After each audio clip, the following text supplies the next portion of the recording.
চলুন আজ আপনাদেরকে ঘুরে দেখাই ত্রিবেণীর কুম্ভ মেলা এবং তার কিছু বেসিক ইনফরমেশনও আপনাদের সাথে আজকে শেয়ার করব। এবং আমি আজকের এই ভিডিওটাতে যে ইনফরমেশনগুলো শেয়ার করব এগুলো প্রত্যেক বছরের জন্যই কার্যকর। প্রত্যেক বছরই একই জায়গায় মোটামুটি এই অনুষ্ঠানগুলো এভাবেই হয়ে থাকে। তো প্রথমেই আমরা চলে গেছিলাম, প্রথম দিন হয় সন্ধ্যা আরতি বা গঙ্গা আরতি, সেটা দেখার জন্য আমরা চলে গেছিলাম, যেটা ত্রিবেণী শ্মশান ঘাট বলে, এক কথায় যেটা শ্মশান ঘাট বলে পরিচিত। সেইখানের যে ঘাটটা, যেখানে সেই বা নেতাধোপানি ঘাট যেটাকে বলা হয়, সেই জায়গাতেই আপনার এই গঙ্গা আরতি বা সন্ধ্যা আরতিটা হয়। এবং প্রত্যেক বছরই একইভাবে একই জায়গাতেই হয় এবং একটা এইরকম লঞ্চ আসে, লঞ্চের ওপরে হয়। আপনাদের এই সন্ধ্যা আরতিটা সবসময় 6টা থেকে শুরু হয়। তার আগে বেশ খানিকক্ষণ আগে থেকে যে সমস্ত মহিলা ঢাকিদের টিম নিয়ে আসা হয়, তারা এখানে নাচ করে বা তাদের প্রদর্শনী করে, ঢাক বাজান বিভিন্ন রকম। এবং ওদের তরফ থেকেই, কমিটির তরফ থেকেই আপনাদেরকে মোমবাতি দিয়ে দেওয়া হবে এবং মোমবাতি ওরাই জ্বালিয়ে দিয়ে যাবে। আপনারা এই পার থেকে নিজেরা মোমবাতি জ্বালিয়ে গঙ্গা আরতি করতে পারেন এবং চাইলে আপনারা বাড়ি থেকেও মোমবাতি প্রদীপ নিয়ে যেতে পারেন এবং গঙ্গাবক্ষে ভাসাতে পারেন।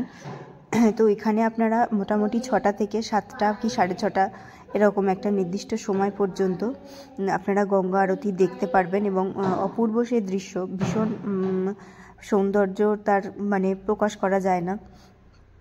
যারা চোখের সামনে থেকে দেখেছেন তারা তো জানবেনই, আর যারা দেখেননি আমি তাদের সবাইকে ওয়েলকাম করব। হয়তো আমাদের সবার পক্ষে সম্ভব হয় না অনেক দূরে দূরে কোথাও যাওয়ার, কিন্তু এই জায়গা ত্রিবেণীতে যারা কাছাকাছি আছেন আমি তাদেরকে রিকোয়েস্ট করব যে আপনারা আসুন, প্রত্যেকবার আসুন, এসে এখানকার গঙ্গা আরতি দেখুন এবং মহাকুম্ভ মেলায় আপনারাও সামিল হন। অসাধারণ লাগবে। এবং আমাদের এই ত্রিবেণীতে আশেপাশে আপনারা মোটামুটি থাকার জায়গাও পেয়ে যাবেন যদি একটুখানি খোঁজ করেন, তো আপনারা আসতেই পারেন। এবং এই আরতি হয়ে যাওয়ার পরে দেখুন দৃশ্য কত সুন্দর, একসাথে যখন সবাই মোমবাতি জ্বালিয়ে আরতি করছিলেন। আর আপনারা এক কাজ করতে পারেন, প্রথম দিনকে আপনারা আরতি দেখতে যদি নাও আসতে পারেন, দ্বিতীয় দিন স্নানের দিনকে আসবেন এবং স্নানের দিন রাত্রিবেলাতেও আরতি হয় এবং পরের দিন তৃতীয় দিনকেও আরতি হয়। মোট 3 দিনের জন্য এই মেলাটা চলে। তো আপনারা অবশ্যই আসতে পারেন। এবং প্রথমে আরতি দেখা হয়ে যাওয়ার পরে আপনারা চলে যাবেন, যেটা আর একটা ঘাট রয়েছে বালির ঘাট, সেই বালির ঘাটে সেখানে যজ্ঞ এবং আবার আরতি হয় যথারীতি। তো আপনারা বালির ঘাটে গেলে যজ্ঞ প্রত্যক্ষ করতে পারবেন সেখানে বসে, এবং গঙ্গার জল মাথায় লাগাতে পারবেন, ছিটাতে পারবেন, বা চাইলে পরের দিনকে যেটা হয়, পরের দিনকে মেনলি স্নানটা হয়, সেই স্নানেও আপনারা যেতে পারবেন, আসতে পারবেন আর কি, অংশগ্রহণ করতে পারবেন।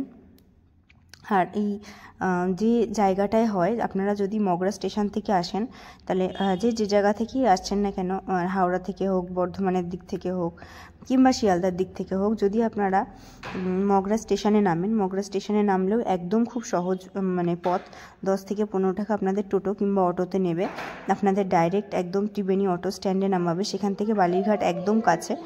আর যদি আপনাদের ওই শ্মশান ঘাটের দিকে যেতে হয় আরতি দেখার জন্য, তাহলে ওরা ত্রিবেণী পুলিশ ফাঁড়ির কাছাকাছি কিংবা ত্রিবেণী লাইব্রেরির সামনে আপনাদেরকে নামাবে এবং সেখান থেকে আপনারা হাঁটা পথে যেতে পারেন, কারণ এই সময়টায় নো এন্ট্রির ব্যাপার থাকে। ফলে নো এন্ট্রি থাকার কারণের জন্য অটো কিংবা টোটো আপনাদের একেবারে সামনে অবধি নিয়ে যাবে না। আর যারা ত্রিবেণী স্টেশন থেকে আসতে চাইছেন তাদের জন্য তো আরোই সহজ বিষয়টা, তারা একেবারেই হাঁটা পথে চলে আসতে পারবেন 2খানা ঘাটেই। আর যদি কেউ মনে করেন যে হাঁটতে চাইছেন না, তাহলে টোটো নিতে পারেন, তবে অটো নেওয়ার কোনো দরকার নেই, এইটুকু রুটের জন্য অটোয় চাপার প্রয়োজন নেই।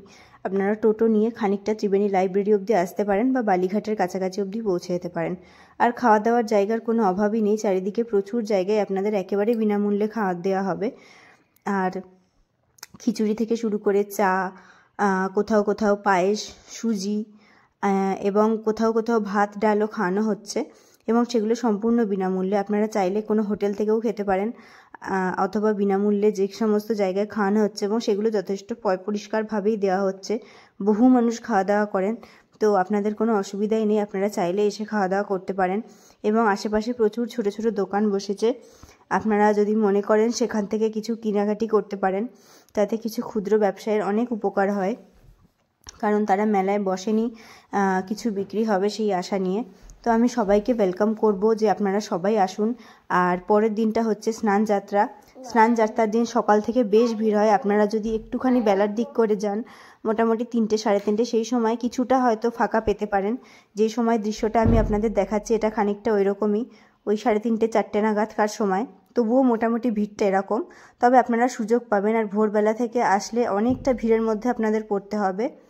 তো আপনারা সেই বুঝে অবশ্যই আসবেন। এই যে রাস্তাটা যাচ্ছে, এই রাস্তাটাই চলে যাচ্ছে ত্রিবেণী বালিঘাটের দিকে।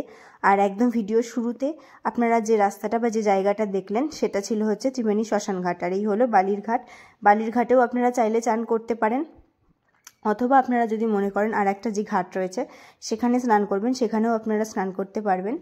তো মোটামুটি এই ছিল আমাদের ত্রিবেণীর কুম্ভ মেলার সমস্ত ইনফরমেশান A to Z, যতটা আমি দিতে পারলাম। আপনারা আশা করছি অনেকটাই উপকৃত হলেন।